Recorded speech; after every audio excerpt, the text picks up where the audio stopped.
So, how often do you think about makeup? A lot. How many times a day do you think about makeup? At least 3. Hi, and welcome back to the Natalie Noyes podcast. Last time on History for All to Understand, we talked about China as a one-of-a-kind culture. On tonight's episode, we're going to be discussing the Roman Empire.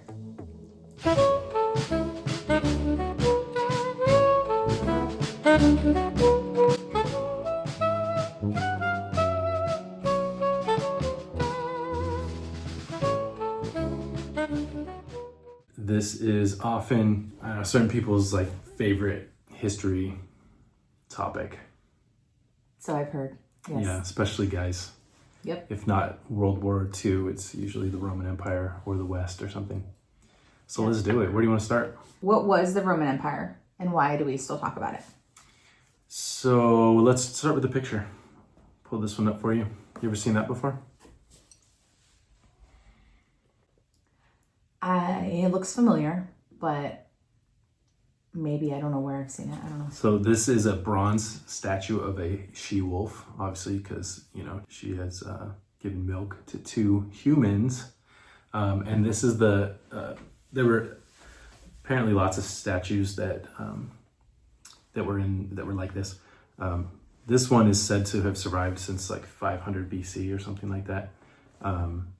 It's a bronze statue, and it's Romulus and Remus, the mythical founders of Rome, these 2 kids. So almost certainly a myth, but this is the origin story of the Romans, is that the she-wolf raised these 2. Romulus ended up killing his brother Remus, so a lot like the story of Cain and Abel, and that's why it was called Rome, after Romulus. So that's where it starts. So you asked, what is it? We can get into that a little bit more. Why do we still talk about it? It's arguably the single most important culture and cultural influence on Western civilization today. You might also say the Greeks, but a lot of people say the Greeks and Romans in the same breath. They call it Greco-Roman because their cultures are so similar. But the Roman Empire, Roman Republic, then Roman Empire, was very long-lasting, over 1,000 years. The mythical founding of Rome was something like 700 BC. The Roman Republic was founded somewhere around 500 BC, and then it ends up falling 476 AD, so almost 1,000 years. That's one of the reasons why it's still talked about. How did this people group dominate the Mediterranean for that long when there were other powerful people that challenged them? And it's fun to talk about. They were the model for how to run a government and how to feed a growing population, how to conquer, all this stuff.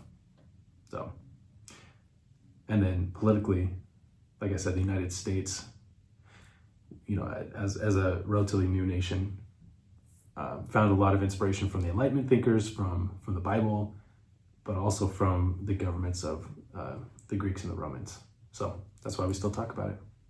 Okay. What was Roman life like? For a regular person? Yeah. Okay. As opposed to talking about just the leaders, I think it's important to stop and note, just like with China, that was lasted for thousands of years. Mm-hmm. It's hard to say what was life like, because you could be talking about a certain time period, but it's over 1,000 years.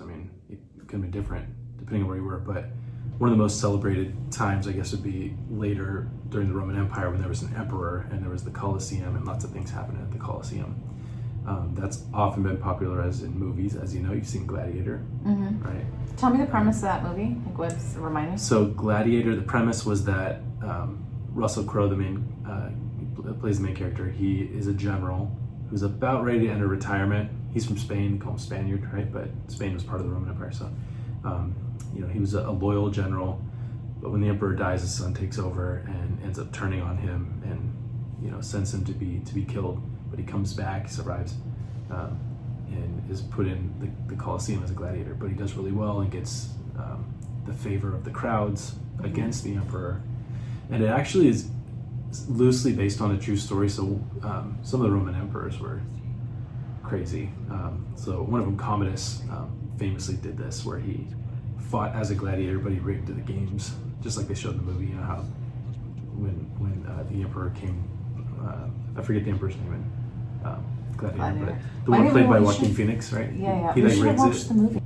So I know you asked about that movie. There's a lot of movies Yeah. that feature the Roman Empire, though. Like, what are some others? Like Spartacus is an older one. Like The Eagle. Have you ever seen that one with Channing Tatum? No. It's pretty Channing intense. Tatum. Oh yeah, Really? yeah. Our guy. He does everything. Channing is everywhere. Okay, So cool. So when you ask what do ordinary Romans do, I think you start to see classes, right? Like there were certainly plenty of farmers, people that farmed, that fed the population. They might have been lower on the class totem pole. There were slaves. A lot of times you served as a slave, not the way we might think of slavery in like American history, but just if you were in debt, you'd have to owe someone, a certain number of years of work or something. So you got slaves, you got farmers, you have artisans, right? People that have a specialty in art that they do, whether it's sculpting or building something, and so they might be a little higher than the farmers. And then you had people that served in government or served in the military, especially the military. That was a way to gain status if you were high up in the military, just like the movie Gladiator shows, right? All the way up to the emperor. But there's no emperor until Julius Caesar, who declares himself the emperor. The real first emperor is Augustus, right? It's Julius Caesar's grandnephew, I think. He is related, but it's not like his son. That's like really the first emperor of Rome. So Julius Caesar declared himself dictator. You've heard this story, right? Where everyone stabs him in the back. No.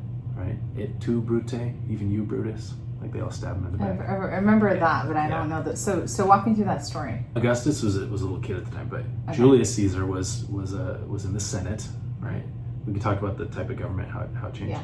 But he was one of the senators, but he declared himself the dictator, the ruler.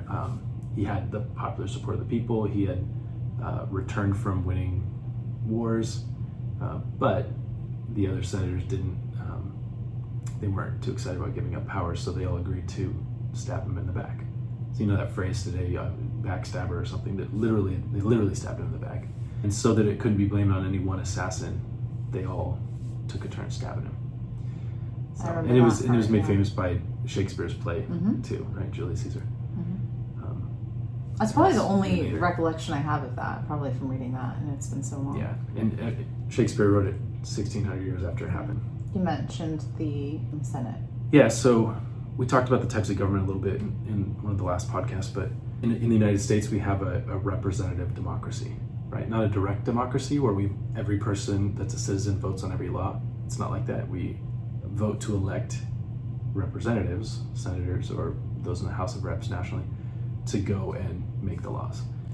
The Romans did the same thing. So they were a representative democracy up until when they had an emperor. And that's when what we called the Roman Republic for 500 years transitioned to the Roman Empire. It's the same people group, but different government. They still had senators, actually, but there was also an emperor. It's not an exact comparison, but you can think of it kind of like our branches of government in the US, right? We have a legislative branch that makes the laws, just like the Romans had the Senate, but we have a president who's the executive branch who carries out the laws. They had an emperor, another connection to the United States there. And then that lasted for all the way to 476 AD, almost 500 years of emperors. I think it was like 80, 81, 82 emperors, something like that. You know, some people like memorize the presidents, Washington through today. I couldn't tell you all the emperors, but there's like a few famous ones. Yeah. Famous for doing crazy things, famous for doing amazing things. Tell me about the ones that behaved really bad and did some crazy things. So I mentioned Commodus a minute ago. He was the inspiration for the movie Gladiator. Another one would be Nero. You know, we've talked about Christianity. He was one of the more famous persecutors of Christians, right? Putting Christians in the Colosseum to feed them to lions, putting Christians up on crosses and lighting them on fire so they'd be like, lamps along the roadways. What Bible?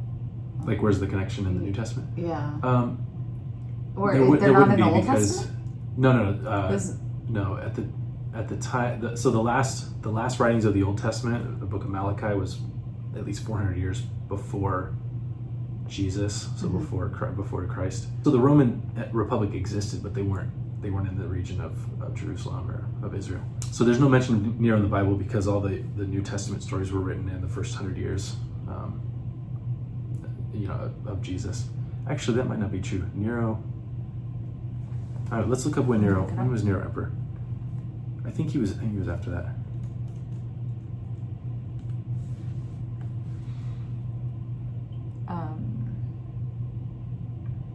Oh yeah, no. So yeah, some of the writers of the New Testament books would have still been around when Nero was emperor. Yeah. So he was one in a long line that persecuted Christians, but he's probably the most famous that did that. Is this like I don't think he's mentioned by name in the Bible though. Yeah. So another famous one is Caligula, who appointed his horse to be like his advisor, his counsel. So I don't know, if he lived today, I wonder what mental illness we would have diagnosed him with. So that's kind of what I want to touch on a little bit. Like, for someone to just be like, I'm in charge now, and to have like a following, and to be, to do that, like, what kind of man are you? You either came from the Senate, so you already had popular support in some way, or you came from the military, so you had literally an army that would fight for you. And that did happen as some of the emperors overthrew other emperors. These 82 emperors famously often assassinated each other to rise to power, and sometimes it didn't last long. Some people would come into power in some illegitimate way, and then they would be gone in a matter of weeks or months, and someone new would be there, or someone may reign for decades. This is fascinating. Yeah. Oh yeah, you have the list there. I have it. So then it shows Augustus when they is died. the first. Yeah. Allegedly Caligula. poisoned with figs by Livia. Yeah. Died of probably Claudius. natural So Nero was causes. what, like the 6th or 7th emperor, it looks like. Nero committed suicide. So look right there. It says there's the year of the 4 emperors. So 68, 69. So look at how the transition happened. Committed suicide, murdered, right? These rulers seemed a little bit intense from what I'm seeing. See, the one that murdered the last one then went for 10 years. So, yeah. So another famous one, if you stop right there, see Hadrian. This is interesting. I want to show you a map. So this is modern day England, Scotland, Ireland. So there's a wall right there that was built under Emperor Hadrian. It's called Hadrian's Wall. It still stands today. You can see pictures of it right here. So it's pretty wild to think this is thousands of miles from Rome. Wow. And this wall is still here, at least parts of the wall. Going right across, almost exactly where the border between England and Scotland is today. So there's the border, and there was the wall. I mentioned that the Eagle, that movie with Channing Tatum, that was about troops out on this wall guarding, the furthest reaches of the Roman Empire. So to give you a little more context, check this out. So that's, you can see this is moving through time. This is where the Romans controlled. So they take all of Italy by about 270, start expanding into Spain. They take parts of North Africa as they fight against Carthage, Greece. There's where Israel is, even down into Egypt, all the way up to England. By the height of the Roman Empire, they're controlling everything around the Mediterranean, all the coast of the Mediterranean in every direction, and even England. So when it changes colors, that's when the Roman Empire split, right? East and West. So the East was called the Byzantine Empire, the West was still the Western Roman Empire. Centered in Rome, they had 2 capitals, 2 different emperors. And that's well after they became Christian as well. So this remained a Christian empire, actually both sides, but so you were looking at a list of emperors. Here's another way to look at it. So the very last one, 476 AD is when Rome falls, and the last emperor, his name was Romulus Augustus. Think about that. His name was the name of the mythical founder of Rome and the first emperor of Rome, Romulus Augustus. He was the last emperor. And that's when Rome fell to the barbarian invaders. And it was game over. So it's not that all the Romans died or got wiped out. Bless you. It was just like a change of leadership. and then the empire splits apart. But the eastern half of the Roman Empire lasted for another 1,000 years. And as we talked about, that year 476 is important because that's when we identify the change from ancient to Middle Ages, right? Medieval. That's the change. So this last great empire of ancient times. Yes, I do. Right there, the fall of the Roman Empire. So when you teach this to your kids, that they invented some things here. You want to tell me about that? Yeah. So, I mean, Rome is famous for so many things. I mean, you talk about teaching it to kids. In California, anyway, you teach on the Romans in 6th grade. It's in the 6th grade standards, but it's also in 7th grade. And it's really supposed to be kind of like the Roman Republic and Roman culture in 6th, and then the Roman Empire in 7th. But the point is, it's taught in at least 2 grade levels, 10th grade again. And there's so many things you could talk about. It's, it's so fun to talk about. So a lot of teachers do it differently. But Rome, I mean, you could talk about why they were so successful because of their roads. You've heard the phrase, all roads lead to Rome, right? It was really kind of like that. There was roads that led in all directions throughout the empire, which made it easier to get messages around, to get troops around if there was a need to fight. This is the first time that I'm like engaged, like at a level where I'm like, I like these Romans because I'm a big fan of. Well, I'm a big fan of paving out walkways. Oh, they talk were big about on concrete. They were big on concrete. I love concrete. Yeah, not all the roads were concrete, like pavers, all throughout, but in the city of Rome, there was plenty of concrete. The buildings were made of concrete. Sounds like a people that I can understand for that element. They were also famous for their aqueducts, right? So concrete canals to bring water from rivers to places that were further from the rivers, so you'd have water flowing everywhere, and to bring waste out of the city. That's actually, I mean, no one knows for sure, but there's one theory that's why the Romans were so successful, is they were able to avoid a lot of disease and stuff that some other ancient cultures couldn't avoid, because they had this way to get rid of waste from the city. I mean, think about even today, like the biggest cities today smells like waste everywhere. I mean, industrious, right? Like you talk about China's industrious ways, and now we're talking about the way these people were industrious. It was like a relatively clean city, clean culture. I mean, everyone's got their flaws, I guess, but it's fascinating. I mean, obviously being in real estate, I'm like thinking about architecture that I see from even this time period and how incredible it was. Let's talk about art a little bit. I'm going to show you a picture. Can you tell me where that's from? It's the David. Yeah. Roman Roman Empire? Yes. No, it's... Oh, hold on. Go ahead. It's from the Renaissance. Renaissance. 1400 years. So it's later. Yeah, it's later. So what sculptures did they have? They just like had columns. Well, let me show you one. I was just seeing if you were paying attention. No, I'm paying attention. All right, what about that one? No. No, what? That's not Roman. It's bronze, but it's not Roman. Good for you. That's also the David, but that's by Donatello, also from the Renaissance.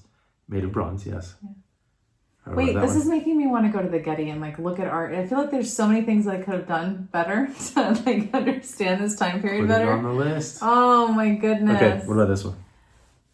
That's Julius. It's Augustus. Close. Augustus. Yeah. That was close. His name was Octavian. His hair looks the same, the hairstyle. Think about it. Hold on. I love how I identify them by their haircuts. Silly. So his name was Octavian, and then it changed to Augustus. Did you notice that's 2 of our 12 months named after this guy? Yeah. So that is actually from his time period. This is one of the most famous statues from antiquity. All right. What about? I guess that was. But did these people work out? I don't know. I mean, they look fit. Yeah. They look like they were fighting and working out and building stuff. Fit. They're probably carrying giant pieces of concrete. Probably. All right, check this out. I don't know. Okay, so just to pause here. I like this, but in terms of like having a female audience and like women that can identify or understand like what we're talking about, like this is this is why I thought that this would be a fun thing to do. Just talk about like the male aspects of like why this time period was intriguing. And as I look at some of these things, it's kind of what I'm thinking about, like how can we connect with, like, how is it still relevant today besides like, you know, how can women better connect with this time period and understand why their men are always thinking about the Roman Empire. Roman Empire. Yeah. I'm like, I understand a little bit now. Remember we talked about though that it's not necessarily a good thing that men do that, because, and this is a stereotype, right?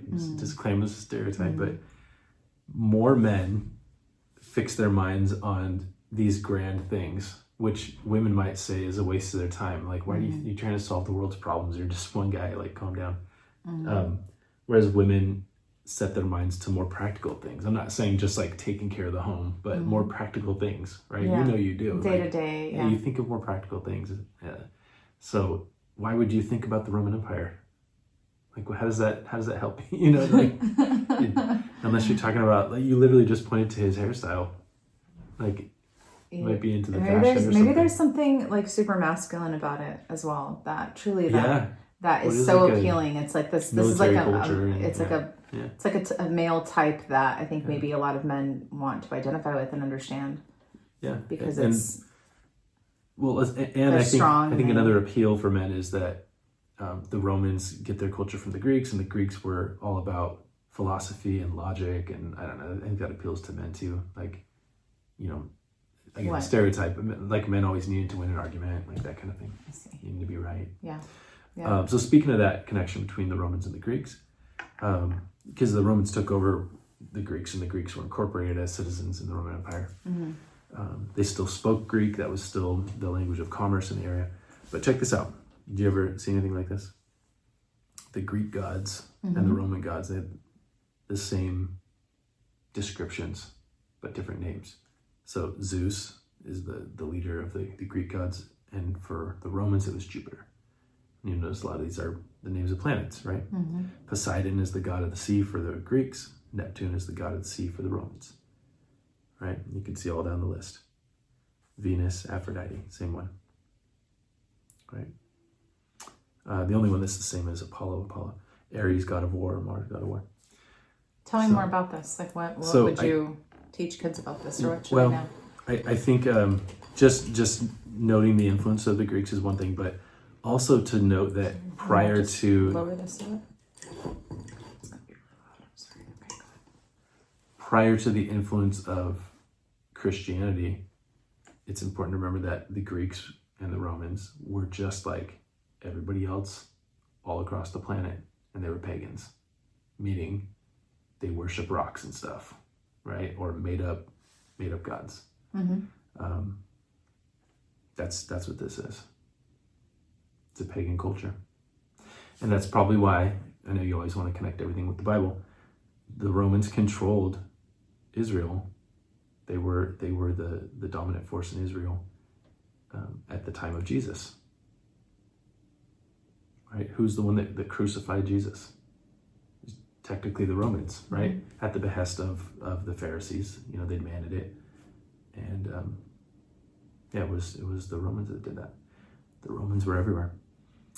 I don't know, usually you want to talk about that when you want to talk about it. I do, yeah. I think that's fascinating. You said the religious people were the ones that said, went to the ruler. What was his name? Pontius. Yeah, Pontius Pilate is a representative of Caesar at the time. He's like the governor of that area. And that's who they went to say, we need this man killed. He's causing an uprising. He's causing a problem. That was their justification to kill him. And remember, Pontius Pilate talked to Jesus, interviewed him.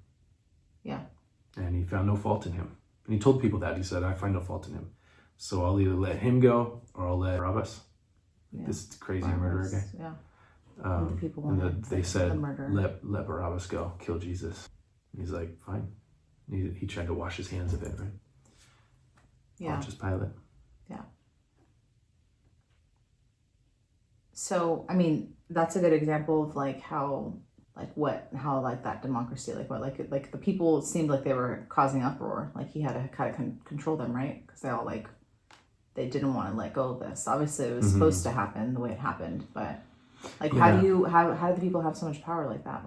See, now that I think of it, there were citizens of the Roman Empire amongst the Jews, because Paul's one of them, right? Yeah. Paul appeals in his letters to this fact. He says, I'm a citizen. Like he uses that to his advantage. So I'm not sure what I don't think every Jew was a citizen of the Roman Empire. I'm not sure how that worked. I don't know if it was just those that were educated or what, but he was. So others were too. That's probably why they had power to do that. They felt like they had some rights. Mm-hmm. Rights? What are rights? Steaming hot plate of rights.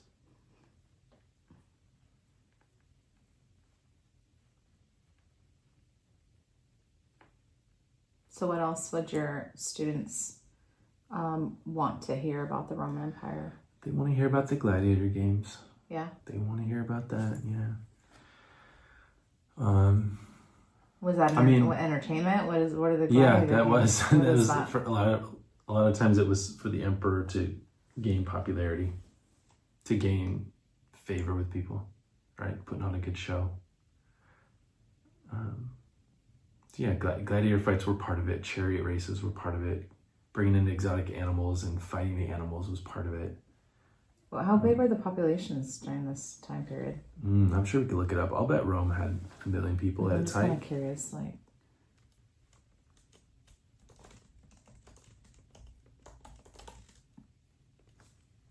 at its peak, or you just want to know, in general? No, not the whole empire. I'm talking the city of Rome. Isn't that what you're talking about? So that says that throughout the empire was over 50 million people, maybe 60 million. But how many are in Rome? Right? No. Oh, what? Yeah, 480. That's fine. Almost 800,000. There you go. Just shy of 1 million. So that was big. Nowadays, that doesn't seem very big. Well, that's kind of why I'm telling you,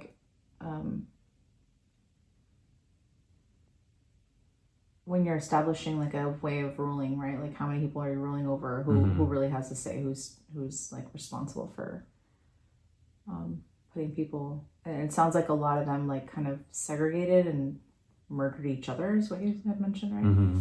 So. And then you see as Rome is invaded by different groups, the Visigoths, the Vandals, the population goes way down. People get out of there. So why did the Roman Empire collapse? So people debate this, and what I used to do with my students is do a top 10 list. Here's 10 potential reasons. Who knows for sure? And some of them were far-fetched, there was lead poisoning because they used more lead in their cups or something, maybe, or their pipes, maybe. There was moral decay that I think contributed to it, right? There's all the assassinations and stuff like that. It probably weakened people's faith in their system of government. Christianity, definitely. I would say that's one of the big reasons is if you have a population that largely becomes Christian and then therefore claims that Jesus is my king, they don't necessarily have allegiance to Caesar as their king. Mm-hmm. Maybe, but you see what I'm saying? Your allegiance changes. It grew too big. It's hard to manage a place that big and that many people in ancient times. That's part of the reason why the empire split, right? Before the western half fell, they had split in two. But Jesus did talk about pay on to Caesar with his due. He talked about paying your dues and being part of that. Tell me more about that. Yeah, that was him answering a question that we were trying to trip him up. But yeah, he said pay unto Caesar what is Caesar's. I think that's often interpreted as Christians are still supposed to respect their government of whatever country they live in, because it's practically what he said with that answer. Laws of the land. Yeah, pay your taxes. Taxes, yeah. Mm-hmm. So another reason why the Roman Empire is so celebrated is that their language, Latin, it's a really important language. It's, I guess you would call it a dead language now, because there's not like a country that speak Latin. Mm-hmm. The closest thing might be Vatican City, right, which is technically its own country, Catholicism inside Rome. Mm-hmm. There's a lot of Latin with the masses and stuff like that when they do mass. But there's no, you see what I'm saying? It's a dead language, so people don't speak Latin like that. You learn Latin in order to perhaps read, ancient texts or something like that. But you know what languages do come from Latin? Greek? No, No, that's sorry. Greek's No. before. This Yeah. before. I'll give you one more chance. Latin? I don't know. Spanish, yes. What else? I was going backwards. So you speak Greek, Spanish. Latin, What other Spanish. languages have similar words? Oh, like South American countries. Well, they speak Spanish, but what language? What languages do they speak? What languages are also similar to Spanish that came from Latin? I don't know. Yes, you do.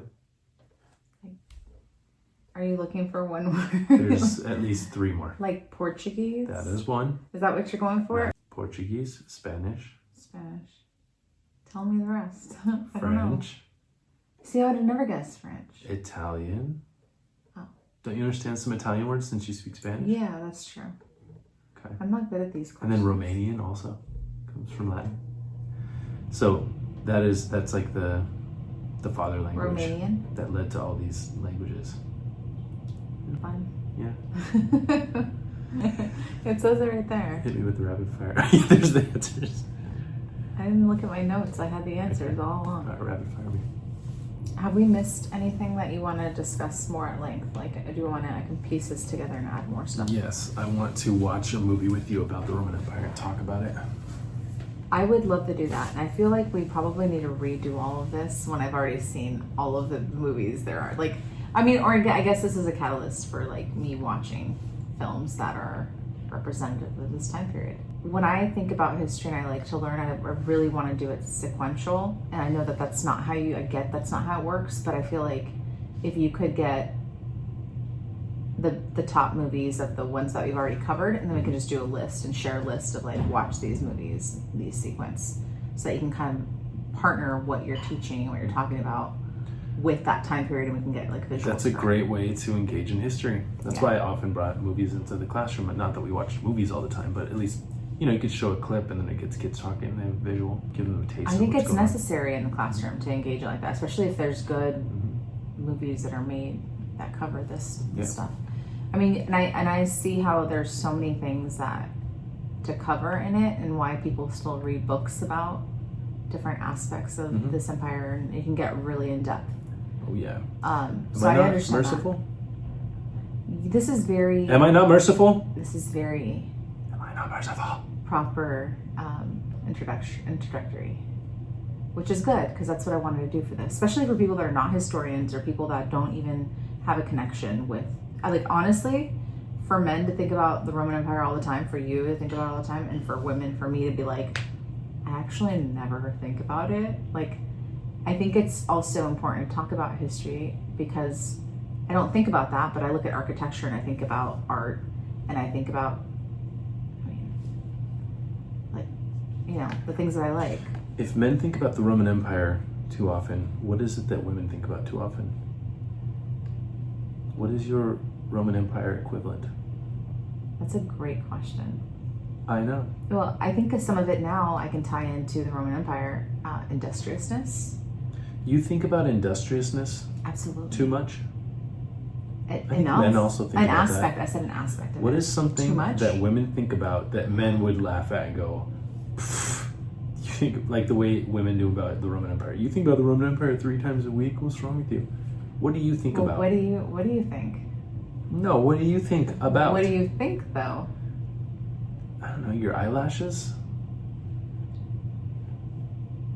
Makeup? Products for the shower? Makeup? Makeup? I think about makeup a lot because I like art. Do you? Yeah. Okay, maybe that's one. I think about makeup a lot every time I put my makeup on in the morning. Okay, so how often do you think about makeup? A lot. How many times a day? do you think about makeup? At least 3. You Twice. think about makeup? Well, yeah, 3. So in 3 the times morning, a day. in the morning, That's 21 times a week. in the morning when I have to prep, That's over 1,000 times a year. You think about in the makeup. morning when I have to prep, and then when you have to take off the makeup at night. So at least 3. Yeah. So morning, afternoon, and night. Okay.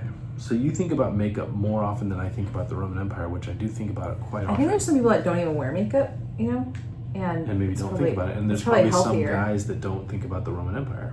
I mean, maybe. Yeah. But no, I don't know. I don't think that's a good one though, because I don't know.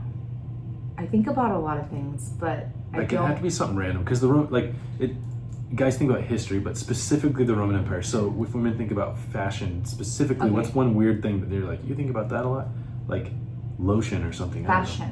I don't know. Or No. It's more holistic now. Now that I high understand. heels. I don't know. Now that I understand, I think it is more holistic, right? Yeah, women like to shop. So a fashion certainly. Women be shopping. We think about our appearance. We think about the clothes we wear. We think about work. So Like the guys, present, like practical things, right? Like, What do you think about? What do you want? What do you want? What do you want? The Notebook. You won't relate. Who is your favorite Roman emperor and why? I'll Who tell is your you, favorite? If you tell Who? me what your favorite makeup is, Oh, totally. Got it. go ahead. Me first? Yeah. MAC Cosmetics. I love the MAC store. I'm gonna go with Constantine. What a nice name. He's the first one to accept Christianity as the official religion of the Roman Empire. If we get another dog, we're gonna name our dog Constantine. How do you feel about that? I love it. Let's do it. My mom once named one of our dogs Rasputin. Yeah? You know who that is? No. Wait till we get to Russia. Go on. Constantine. I like it. All right. This isn't very rapid of fire. Let's go faster. What is the most ridiculous Roman myth you've heard? Most ridiculous Roman myth. Maybe that lead pipe conspiracy theory that's why the empire fell. It's kind of bizarre. Or the founding Romulus and Remus and the she-wolf. Is there really not enough evidence, to really figure out? I know there's ideas, but is there not enough they use substantial lead pipes, but it's hard to say that exactly led to killed their this many demise? people or something. Yeah. Is there anything Who knows? biblical that talked about their fall? I guess it would take kind of a loose interpretation of Daniel when he talks about the 4 beasts that represent the 4 empires. One of them might be the Roman Empire. And it talks about falling. Yeah. I mean, we'd have to go back and look at it. Yeah. It could be like Babylon, Persia, so far back maybe Assyria. You can contrast this. I thought about this earlier. You can contrast it with the Chinese emperors and empires and how it lasted so long, and there was this sense of ownership over community. This is almost like the total opposite of that. Periods of stability, yeah. And stability, right? Versus now more literal killing and murdering and coming against people, people groups coming against each other and rising up. I think it says something about human nature. It's just how it's going to be. We are prone to evil. How does one human nature end up like this in the Chinese empire? People live. Oh, they longer did some and bad stuff too. Yeah. Yeah. Okay. So Roman Empire. Some people are good. Some people are not. Well, if you believe what the Bible says, then no one's good. Some Right. people, all people are not good. Yeah, King David said that in Roman Psalms. Empire, all people are not good. Paul echoed it in one of his letters in Romans. Jesus said, "No one is good." In the book of Only Romans. God. Only God is good. Why do you call me? Jesus even said, "Why do you call me good? Only God is good." Mm-hmm. Yeah. Bad leaders. Mm-hmm. So it just says we all need Good God. teacher. That's what the rich young ruler said to him. Why do you call me good? Good teacher, yeah. Mm-hmm. Jesus called stuff out. like all the time. Mm-hmm. Like he called people out all the time. He wasn't like gonna, I don't know. I just feel like he didn't water anything down. You know, his disciples believed that he was going to overthrow the Roman Empire. Yeah. They were talking about who was going to be at his right hand when he did that. Peter believed Jesus was going to overthrow the Roman Empire. Peter didn't believe Jesus when he said to Peter, I'm going to die. Mm-hmm. I'm going to die. Mm-hmm. And Peter said, no. Let me tell you how it's going to go. And that's when Jesus says, get behind me, Satan. And he calls Peter Satan. Yeah. To suggest likely that he was being influenced by Satan or by some demonic thing to think he was going to stop the plan. Wow. Right? I think that's probably one of the reasons why the Jewish people, those who didn't become Christ followers, why they didn't believe is because they saw the prophecies in the Old Testament about the Messiah, and they believed that this Messiah, this king, was going to establish his kingdom here on earth and overthrow the Romans. Didn't happen. That wasn't the kingdom that Jesus established. Well, not yet. It's still going to happen because he promised the Jewish people. But also, you know, it's understood that he established a different kind of kingdom, a bigger kingdom. Yeah. The kingdom Heavenly of heaven. kingdom. Yeah. The heavenly He talked about the kingdom of heaven. a lot. Yeah. And it wasn't just when you die, you go to heaven type of heaven. It was the kingdom of heaven, meaning accessing life now, right? He said, I'm the living water. Yeah. Rulership, like the ultimate ruler over creation. Mm-hmm. Pretty wild though that this, I just thought of something. Mm-hmm. This is probably why men think about the Roman Empire so much, is because, well, especially Christian men, is because if you're in your Bible, if you're in your scriptures, and you're in the New Testament especially, like that is the culture. It is a Roman controlled culture that you're reading about every day when you read your New Testament. This is all written in Greek, which was the language of commerce in the Roman Empire, especially in that area. So how can you not think about it? Yeah. Unless you're not getting into the word. Yeah.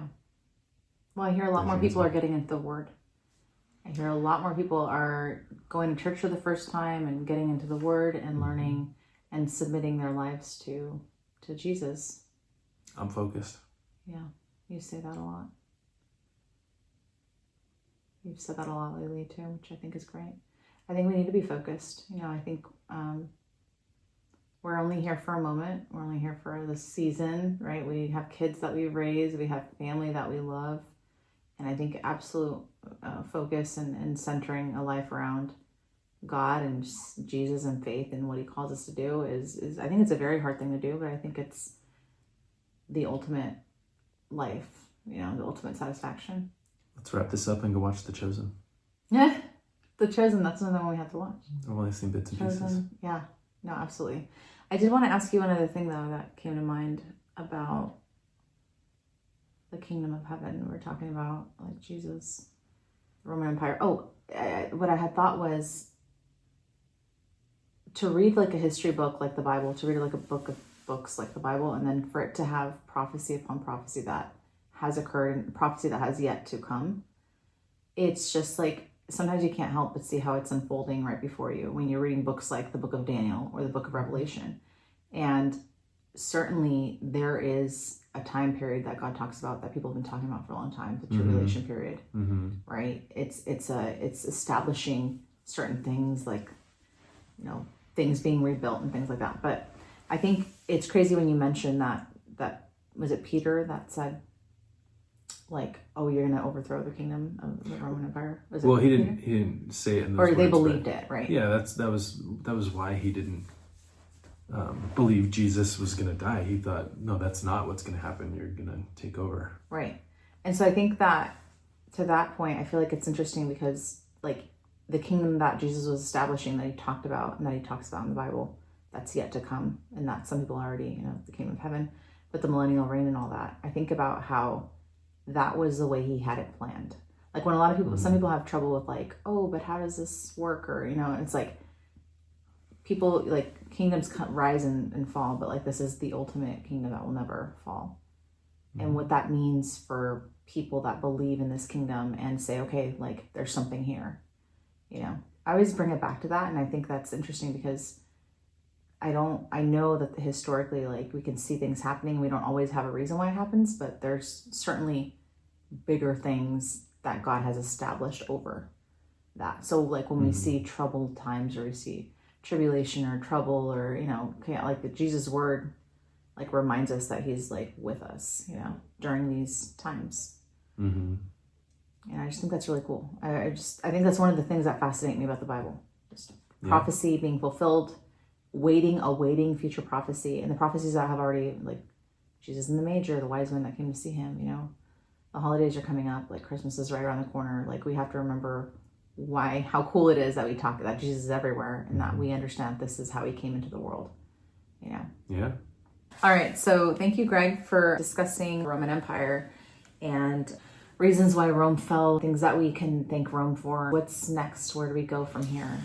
Well, we could go chronologically and talk about the Middle Ages in Europe. More to come. Thanks for watching. Welcome back to the Natalie Noyes podcast. Last time on History for All to Understand. I'm going to do that again because I just hit the ticket. Sorry.